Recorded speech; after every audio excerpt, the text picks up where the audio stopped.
controvertido, ¿verdad? Porque Dios le dio una promesa a su padre, a Abraham, a Sara, de que iban a tener un hijo. Bienvenido. De que iban a tener un hijo. Y pasó el tiempo y no se cumplía la promesa y les entraron las prisas y Sara le dijo a Abraham que se acostara con su criada, con Agar, y nació Ismael. Pero Dios nunca se equivoca. Si Dios tiene una promesa, Él la cumple. Y pasado un tiempo, Dios cumplió la promesa y nació Isaac. Isaac es el hijo de la promesa. Isaac llegó como un milagro, porque ya Sara y Abraham no estaban en edad de concebir. En Hebreos dice que eran ya de casi 100 años, que ya no podían tener hijos. Sin embargo, hay una materia que se estudia en la escuela bíblica. Hay dos importantes, que es la hermenéutica y la homilética, ¿vale? La homilética nos enseña a no recargarnos en el púlpito así para predicar, y la hermenéutica nos enseña cómo estudiar la palabra y cómo poder interpretarla para enseñarla correctamente. Entonces la hermenéutica nos habla de que hay tipos y antitipos de los personajes de la Biblia. Los personajes del Antiguo Testamento normalmente son un tipo que refleja el Nuevo, están reflejados en el Nuevo Testamento.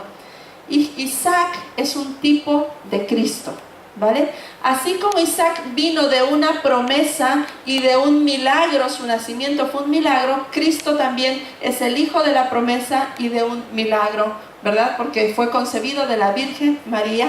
Isaac fue concebido en medio de una situación también milagrosa.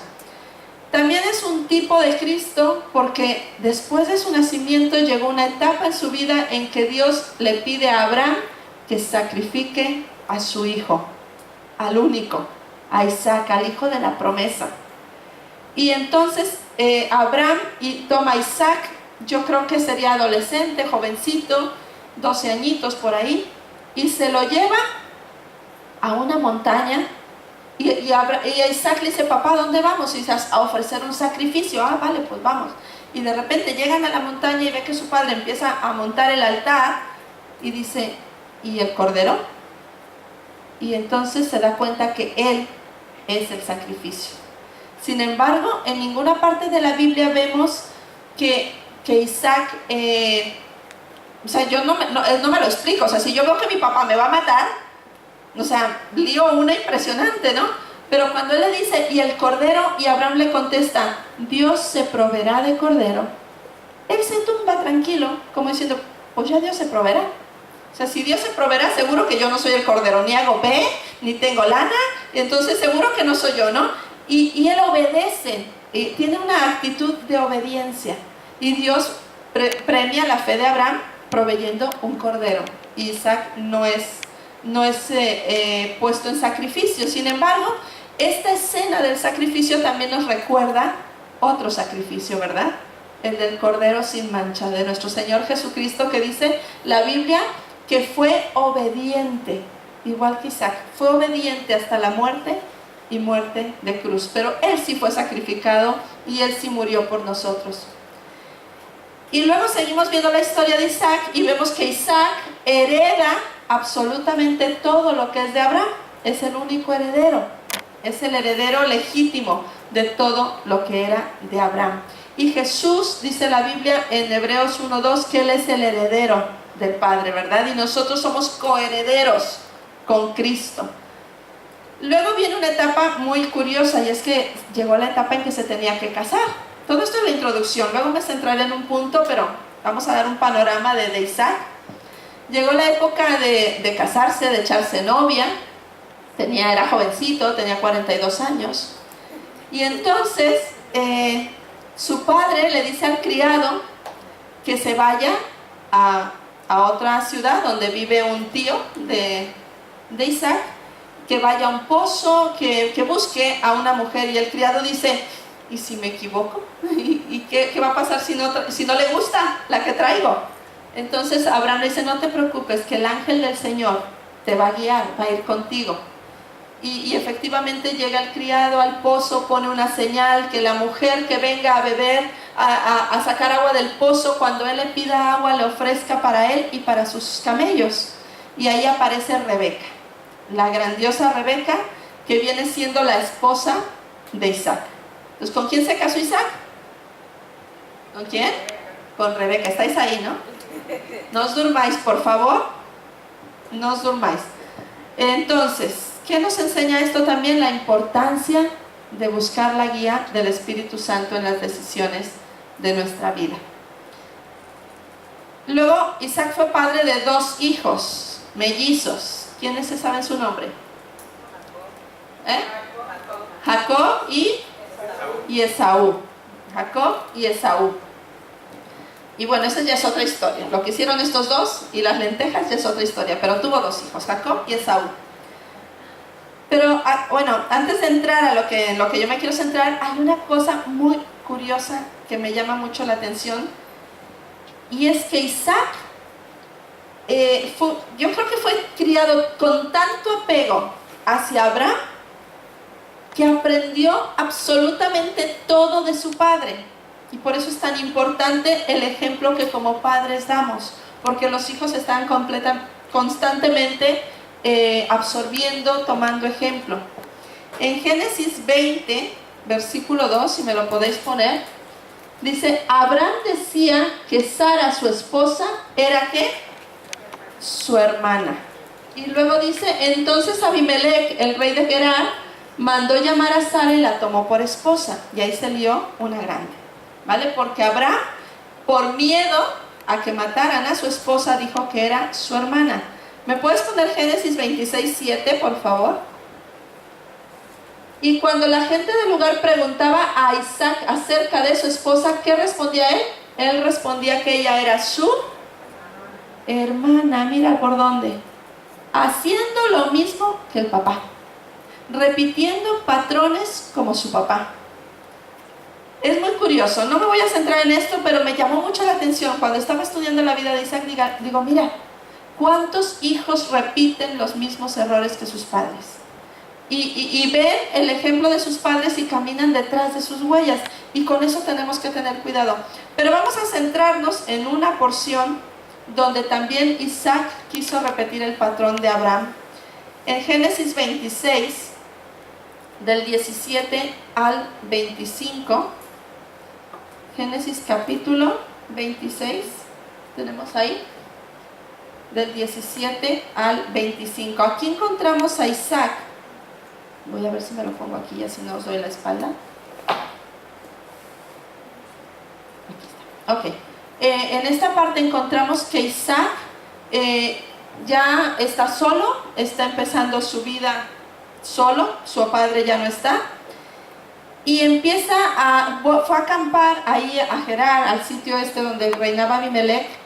Y hizo algo interesante. Resulta que su padre Abraham tenía una costumbre. Y era que después de cada victoria, que después de cada encuentro con Dios, después de cada experiencia profunda con Dios, Abraham hacía 2 cosas. Cavaba un pozo y levantaba un altar. Eso era una constante en la vida de Abraham. Abraham cavaba un pozo y levantaba un altar. Y entonces colocaba las piedras, hacía ahí todo. Y en estos encuentros poderosos, Dios le hablaba a Abraham. Dios tenía un trato especial con Abraham. Y entonces, en cada manifestación divina, él hacía esto. Él cavaba un pozo o levantaba un altar. Sin embargo, dice en Deuteronomio que todo esto lo hacía Abraham. Quería que fuera para memoria, para recuerdo de las siguientes generaciones. De que alguien luchó, trabajó, tuvo un encuentro con Dios y dejaba un legado, ¿no?, a la siguiente generación. Yo no sé aquí en España, bueno, yo creo que Tony y Marina son de las personas que más tiempo en el Evangelio llevan en este país. Yo me estoy tomando el tiempo, no te he devuelto el libro, Tony, porque aún no lo termino de leer, pero lo estoy leyendo poquito a poquito, de la historia del Evangelio en Valencia. Y bueno, y en España, ¿no? En las asambleas de Dios, creo que el Evangelio empezó por Galicia, en una casita de una mujer mayor. Aquí en Valencia fue a través de una misionera, ¿no?, de una mujer, me parece que era catalana, ¿no?, casada con un inglés, y empezó aquí en Valencia. Y ha habido mucho sufrimiento. Yo conocí a un pastor, me parece que era Luis Llopis, Juan Llopis. Y él me contaba que en la época de la dictadura, ellos tenían sus reuniones los domingos en las casas, y al terminar la reunión él directamente salía y ponía las manos para que lo esposara la Guardia Civil, porque estaba prohibido el culto evangélico en España. Marcos Vidal cuenta historias impresionantes también de lo que él sufrió en el colegio de niño, porque una vez se le ocurrió, claro, toda la enseñanza era católica, y se le ocurrió a su profesora, bueno, todos los lunes, creo que era todos los días, no sé, los ponían a rezar, ¿no? El Ave María, el Padre Nuestro, no sé qué. Y entonces él llegó a su casa preocupado, siendo un niño pequeño, y le dijo: papá, enséñame las poesías del colegio, porque no me las sé. Dijo: ¿qué poesías? Pues las que me pide la profesora. Entonces el papá se enteró que eran estos rezos, y él fue al colegio y dijo: mi hijo no va a decir estos rezos porque somos evangélicos. Y acto seguido, en pleno invierno en Madrid y bajo la nieve, dejaron al niño en la nieve, en el patio, porque el papá había dicho que su hijo no iba a rezar. O sea, hay gente que ha pagado un alto precio por el evangelio en España. Y nosotros hoy estamos cosechando el fruto de las lágrimas y del trabajo de muchos que a lo largo de la historia han estado sembrando y picando la piedra en este país. Entonces, lo que Abraham hizo fue algo hermoso, que Isaac lo heredó, pero Isaac representa esa segunda generación que es como ese joven que no ha pagado el precio, ¿vale? Que su papá fue el que oró, su papá fue el que tuvo una relación con Dios, un encuentro con Dios, todo lo heredó y lo recibió de papá. Abraham experimentó el poder de Dios, y su hijo simplemente lo heredó, lo tomó como algo común, ¿vale? Y los beneficios de esa herencia pues eran parte de su vida, pero no había un esfuerzo detrás en su persona. Y muchas veces nosotros damos por hecho lo que hoy tenemos y no nos esforzamos por tener algo propio, un legado propio de esta generación en esta nación. No sé si me estáis entendiendo, ¿vale? Damos por hecho que qué bonito es venir a una iglesia y cantar y ponerme una camiseta que dice una cruz igual a un corazón y súper guay, ¿no? Pero no nos damos cuenta que estamos viviendo de la herencia de otros y que es nuestra responsabilidad dejar una herencia a los que vienen detrás. Entonces Isaac estaba contento con la abundancia, se sentía feliz por haber tenido un papá como Abraham, y Abraham ya había pagado el precio, pero Isaac no había tenido ese encuentro de poder con Dios, simplemente había heredado los beneficios de Abraham. Y en Génesis 26, 18 dice: abrió nuevamente los pozos de agua que habían sido cavados en tiempos de su padre Abraham y que los filisteos habían tapado después de su muerte, y les puso los mismos nombres que su padre le había dado. Entonces, ¿qué hizo Isaac? Empezó a abrir otra vez esos pozos que los filisteos habían tapado. Dijo: bueno, voy a honrar la memoria de mi padre, voy a seguir sus pasos y voy a empezar a abrir los pozos de mi padre. Y abrió los pozos de Abraham, le puso los mismos nombres, ¿vale? Y bueno, esto no fue malo, fue bueno. Pero llegó un momento en su vida en que ya no había más pozos de Abraham que abrir. Ahora había que abrir nuevos pozos. Y entonces la Biblia lo relata en el capítulo 26 del 19 al 20. Dice: cierta vez, cuando los siervos de Isaac estaban cavando en el valle, encontraron un manantial, pero los pastores de Gerar discutieron acaloradamente con los pastores de Isaac, alegando que el agua era de ellos. Por eso Isaac llamó a ese pozo Pleito, porque habían peleado con él. Ahora vamos a ver esto, ¿vale? El papá había tenido un encuentro poderoso con Dios y había cavado sus propios pozos. Pero su hijo, ¿qué hizo? Ay, no me lo quites, porfis, déjame los puestos. ¿Qué hizo Isaac? Él no cavó el pozo. ¿Quiénes cavaron el pozo? sus criados, sus sirvientes, dice ahí. ¿Me lo puedes poner, porfis, Franco? Ahí está. Dice, abrió nuevamente el 19, por favor. Cuando los siervos de Isaac estaban cavando, ¿vale? Cuando los siervos de Isaac estaban cavando. En otras palabras, Isaac no estaba experimentando el poder de Dios, sino que le estaba diciendo a los demás, solucionen mis problemas, háganlo por mí. Esto es muy común en las segundas generaciones, las generaciones que heredan, que ya no quieren esforzarse, que ya no quieren hacer el trabajo duro. Cada vez había más problemas en el campo de Isaac, cada vez habían más riñas, más situaciones difíciles. ¿Me puedes poner el 21, por favor? Después, ¿quiénes volvieron a cavar? Sus siervos. Cavaron otro pozo por el cual también se pelearon y lo llamó enemistad. Él seguía mandándolos a cavar pozos. Sin embargo, llega el versículo 22 y nos dice que ahora sí, como que se dio cuenta, dijo, cada vez que yo mando a hacer las cosas no salen bien, voy a hacerlo yo. Y en el versículo 22 dice, entonces Isaac se fue de allí y cavó otro pozo. Yo dije, bueno, a lo mejor la traducción está rara, entonces me fui a mirar varias versiones de la Biblia, y en todas dice que Isaac cavó, fue él el que lo hizo. Y yo creo que es tiempo, queridos hermanos, iglesia, de que cada uno de nosotros entendamos que tenemos que hacer nuestra parte en el reino de Dios. Tú tienes una parte que hacer en el reino de Dios. No está bien que te conformes con que otros te dirijan en la alabanza. No está bien que te conformes con una predicación cada domingo, sino que tú y yo cavemos nuestro propio pozo.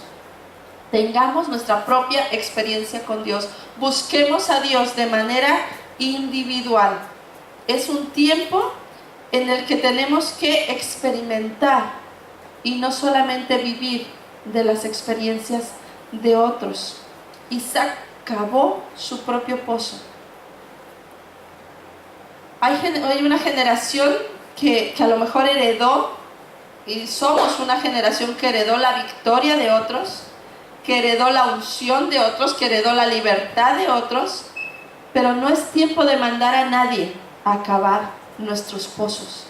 No es tiempo de vivir de la unción del pastor o de la unción del predicador de internet.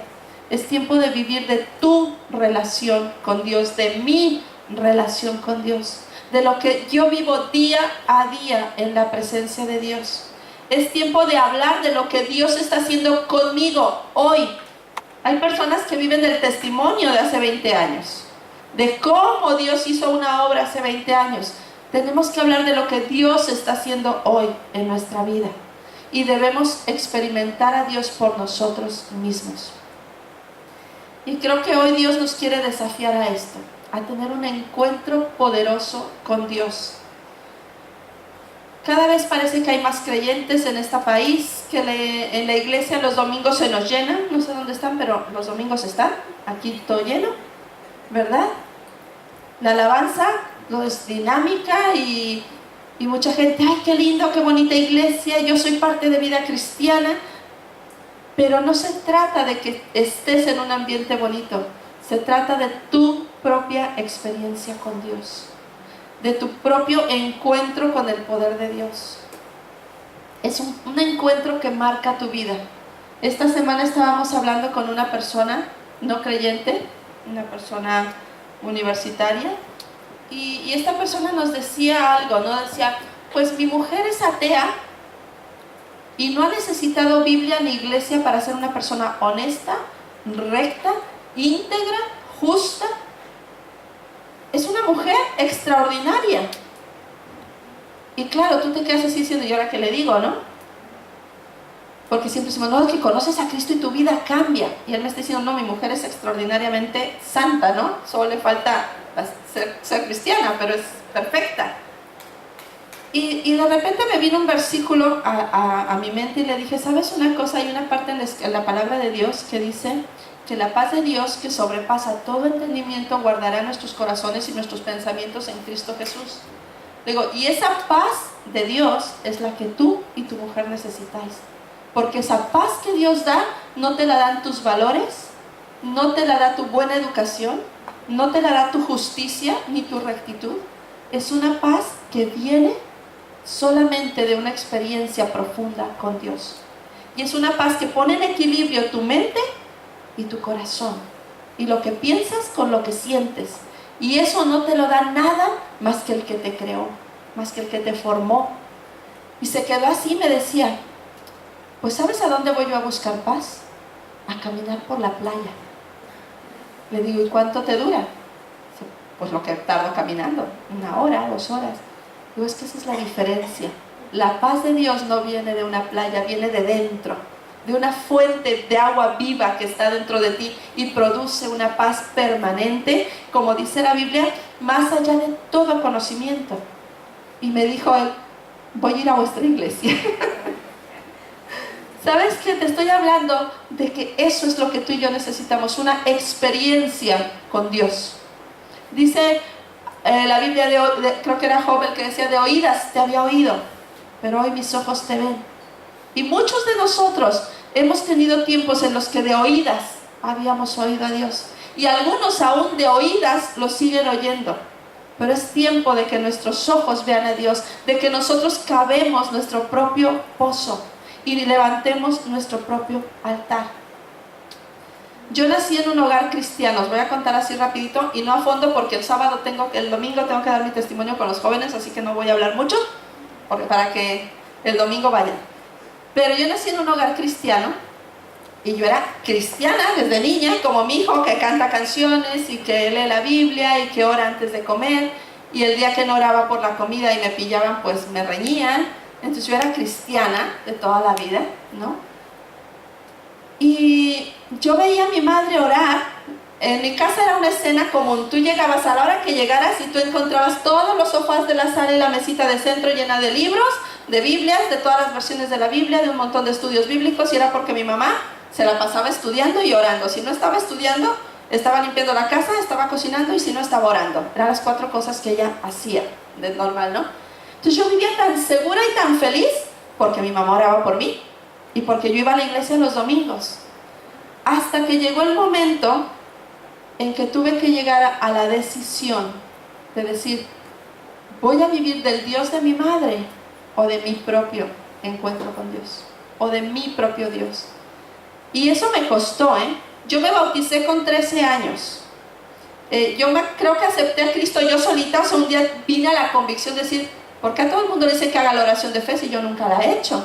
Y tenía como 12 años y yo solita me arrodillé en mi casa, acepté a Cristo y dije que me quería bautizar y me bauticé, ¿vale? Solita me evangelicé, me convertí, me di mi discipulado y me bauticé con 13 años.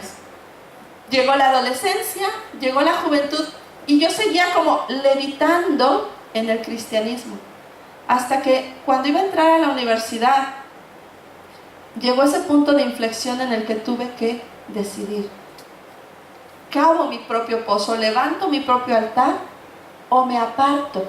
Porque ya lo que mi madre hace no es suficiente para que yo siga teniendo los pies en una iglesia. O sea, ya no me vale lo que ella hace. Ya el mundo tiene tal peso sobre mí, tiene tal fuerza, me está trayendo tanto, que yo tengo que tomar la decisión por qué camino voy a andar. Y fue cuando yo tomé la decisión de seguir al Señor y de servirle. Tuve que morir a muchas cosas, ¿no? Y realmente conocer a Dios. Conocer a Dios, porque lo que hace que tú te mantengas sobre la roca que es Cristo, es tu propio conocimiento, tu propio encuentro con Dios. Entonces vemos que Isaac por fin abrió su propio pozo y entendió que era él el que tenía que tener su encuentro con Dios. ¿Me pones el versículo 25, por favor? De Génesis 26, 25. ¿Lo tenemos? Sí. Y entonces, ¿qué hizo Isaac? Allí Isaac construyó un altar e invocó el nombre del Señor y acampó en ese lugar, y sus siervos volvieron a cavar otro pozo. Pero ¿quién levantó el altar? Isaac. Entendió el tema de su experiencia con Dios y levantó su propio altar. Y entonces en el versículo 26 al 30 nos narra la historia de que vienen todos los al rey de Gerar, Abimelech, con todos los hombres. Y ¿me lo puedes poner del 26 al 30? ¿Lo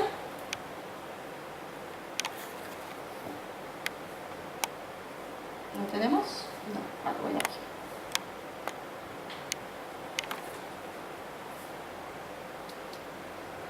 Vale.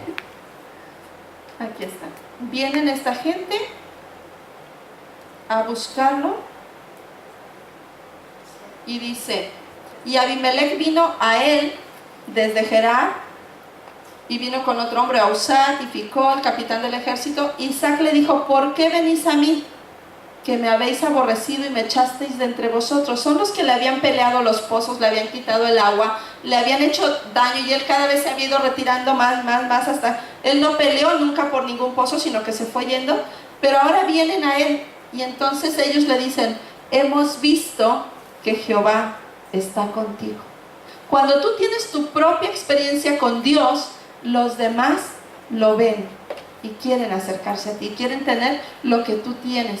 Dice, y dijimos, haya ahora juramento entre nosotros, entre tú y nosotros, y haremos pacto contigo, que no nos hagas mal como nosotros no te hemos tocado y como solamente te hemos hecho bien, dicen. O sea, solo te quitamos los pozos y te enviamos en paz. Dice, tú eres ahora bendito de Jehová. ¿Cuántos queréis ser benditos del Señor? ¿Cuántos queréis que otros vengan y digan, queremos estar contigo porque tú eres un bendito, tú eres una bendita del Señor? Y él ya había tenido su encuentro con Dios, ya había levantado su altar y él pudo perdonar. Y dice que les hizo un banquete y comieron y bebieron y se levantaron de madrugada y juraron el uno al otro, e Isaac los despidió y ellos se despidieron de él en paz. Así que fue capaz de perdonar a sus enemigos, fue capaz de tener un encuentro con Dios, fue capaz de construir su propio altar. Y me gustaría que esta noche nos quedáramos con esta parte de la vida de Isaac. Es tiempo de que tú y yo construyamos nuestro propio altar, nuestro propio pozo, que dejemos de vivir de la fe y del cristianismo de los demás y encontremos nuestra experiencia personal con Dios. Amén. Nos ponemos de pie y oramos. Señor, gracias por tu palabra. Gracias, Señor, porque hay tiempos en nuestra vida, Señor, en los que a veces es fácil levitar y flotar sobre la unción y sobre la dinámica de una iglesia, Señor. Pero, Señor, yo te ruego que tu Espíritu Santo cada día nos recuerde que dependemos de nuestra relación contigo, de que nuestra salvación es independiente, Señor, es intransferible, es única, es entre tú y yo. Señor, y que cada uno de nosotros, Señor, podamos vivir una vida, Señor, de entrega y de comunión y de experiencia de tu poder personal, Señor. Oro por los jóvenes, Señor, que cada uno de ellos tengan un encuentro contigo, que cada uno de ellos puedan, Señor, llegar a esa experiencia personal y levantar su propio altar en su vida, donde el mundo no pueda tener peso sobre ellos. Oro por los adultos que estamos aquí, Señor, que seamos una generación que deja un legado y un ejemplo a los que vienen detrás. Señor, que tengamos ese peso de responsabilidad sobre los que están detrás de nosotros. Y, Señor, que tu Espíritu Santo nos guíe, así como guió al criado, Señor, de Abraham. Que así tu Espíritu Santo sea nuestra guía en cada decisión. En el nombre de Jesús. Amén.